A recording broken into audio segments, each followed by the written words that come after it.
Police officers are given an immense amount of power and they play an integral role in maintaining the public's safety. Due to this power, a lot of people try and impersonate police officers. Police impersonators are dangerous and are often attempting to commit violent crimes. There are many circumstances in daily life where you will have the potential to interact with police. And in all of those circumstances, impersonators loom. Whether you are in your home, in your car, or online, you can spot police impersonators if you know what to look for.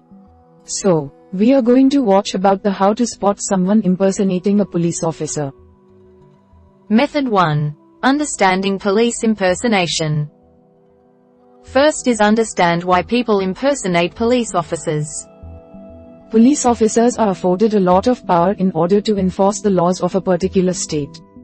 With that power comes the ability to wear a uniform, carry a firearm, and arrest people should the situation arise. Criminals, who could utilize this perceived power to inflict harm, are always looking for a way to commit crimes without getting caught. Police impersonators often do what they do in order to commit violent crimes, including murder, rape, and burglary. Step 2. Know how people impersonate police officers.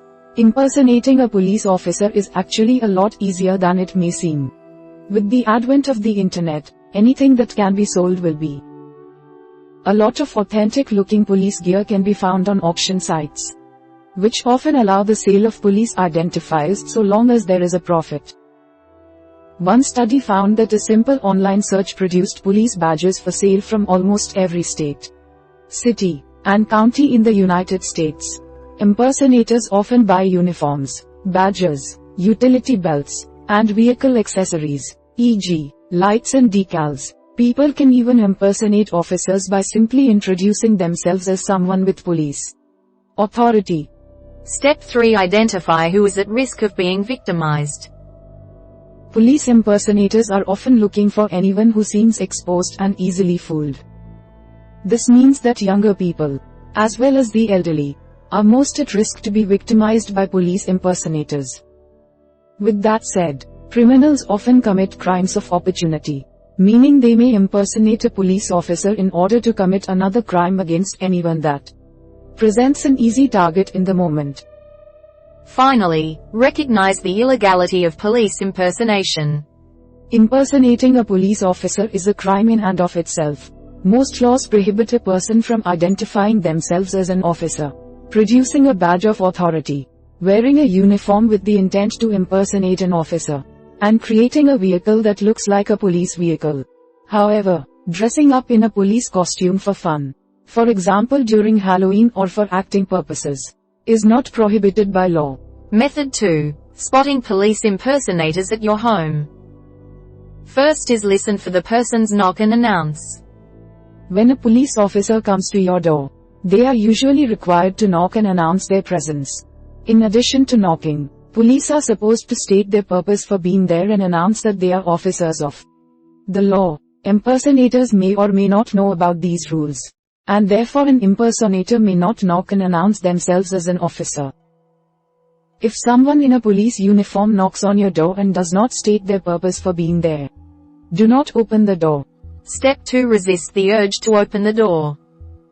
Even if someone in uniform knocks and announces their presence, do not immediately open the door.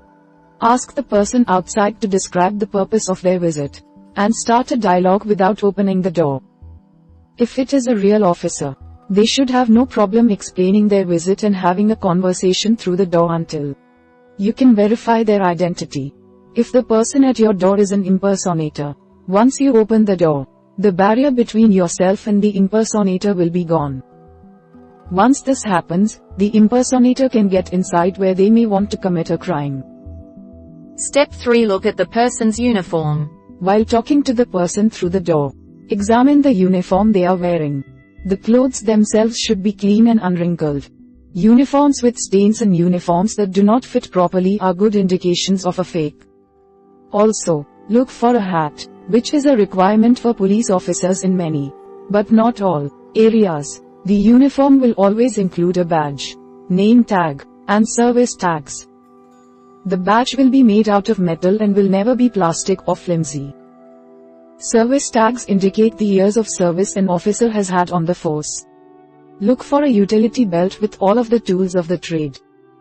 These tools include a flashlight, firearm, handcuffs, taser, bullet magazines, and pepper spray. The utility belt itself is usually made of woven leather. All officers will carry a radio, so be sure the person you see has one. Try to identify the officer's citation pad. Step 4. Ask the person to show their badge and other identification. Once you have examined what the person is wearing, or while you are doing so, ask to see the officer's identification. A trained officer should comply with this request promptly and professionally. The officer should have a badge, identification card, and even a photo ID. While an impersonator may be able to fake a badge, it is much more difficult to fake a photo ID and police identification card. If the person cannot show you these things, they may be impersonating an officer.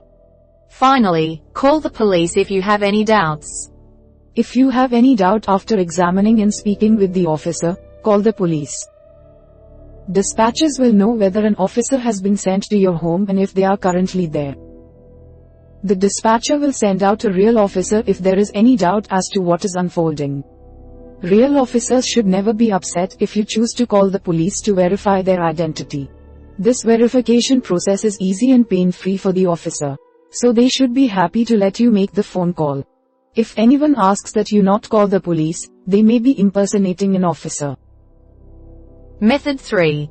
Identifying police impersonators during traffic stops.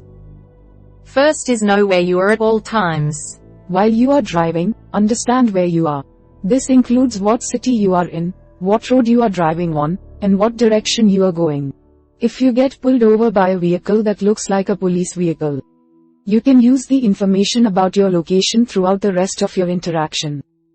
If you have to call the police, knowing where you are located will help you explain the situation to the dispatcher. If you are looking at the person's vehicle, knowing where you are will help you identify the markings on the vehicle in order to ensure they match your location. For example, if you get pulled over in Los Angeles, you want to make sure you aren't being pulled over by a New York police car. Step 2. Listen for the vehicle's siren. When an officer begins the process of pulling you over, many departments, but not all, require they turn on an audible siren. Listen for the siren and determine whether it sounds legitimate. While different police forces may use different sounds, try to familiarize yourself with those sounds so you can spot improper ones. Police cars, fire trucks, and ambulances all use different sounding sirens. Impersonators may not know this and may accidentally install the wrong siren. Step 3. Look at the person's vehicle. One of the easiest ways to spot a police impersonator is to examine their vehicle. If it looks older or is not running in good condition, it may not be a real police car. Look for the reflective decals on the sides and the hood of the car. These decals should clearly identify the vehicle as a police vehicle and should include car numbers, a police shield, and police department identifiers. Identify the warning lights on the police car. Most police cars are equipped with a number of lights that flash colors to warn people of their presence. Police lights are often red and blue. Beware of single white lights or green and yellow lights behind the grille.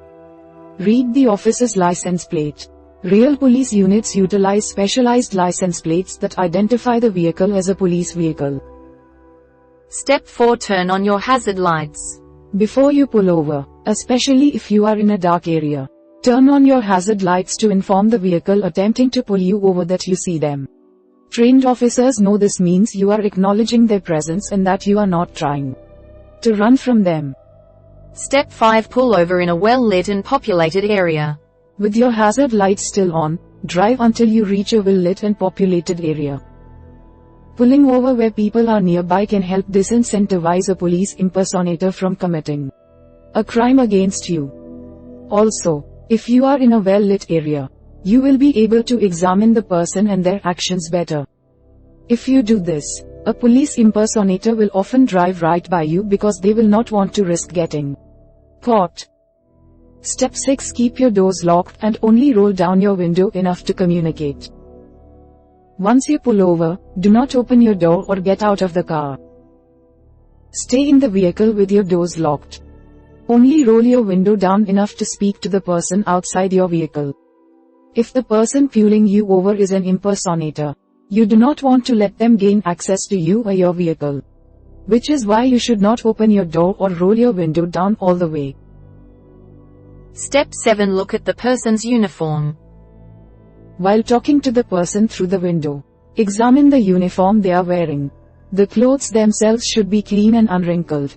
Uniforms with stains and uniforms that do not fit properly are good indications of a fake. Also, look for a hat, which is a requirement for police officers. The uniform will always include a badge, name tag, and service tags. The badge will be made out of metal and will never be plastic or flimsy.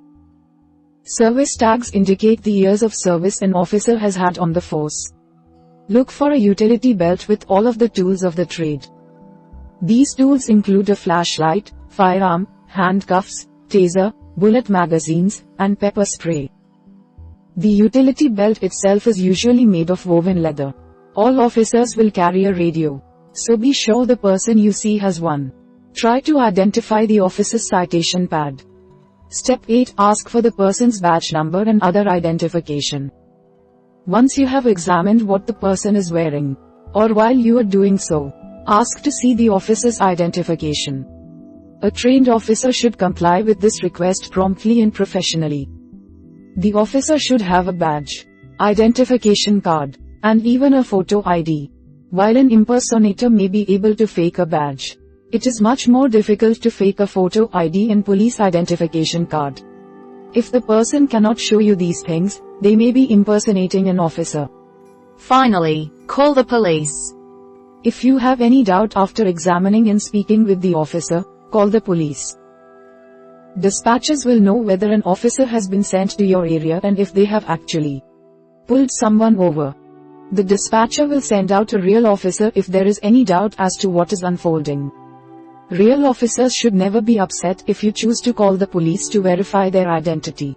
This verification process is easy and pain-free for the officer, so they should be happy to let you make the phone call.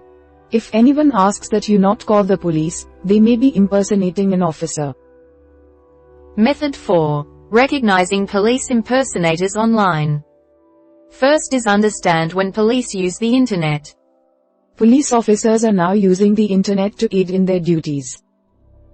Police are using social media outlets to let citizens know about crimes in progress, to inform citizens of events, and to post pictures of suspects and wanted criminals. Step 2. Spot vague references to the person's employer. If someone reaches out to you online claiming they are a police officer, you should immediately be concerned.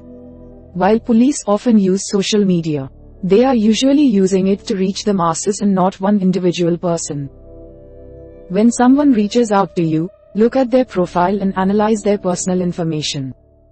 A real police officer will have no problem stating who they work for and where they work. On the other hand, an impersonator will often try to hide their true identity. Therefore, an impersonator may hide their employment credentials, which should be a red flag for you. Step 3. Look for out-of-place photographs on the person's social media page.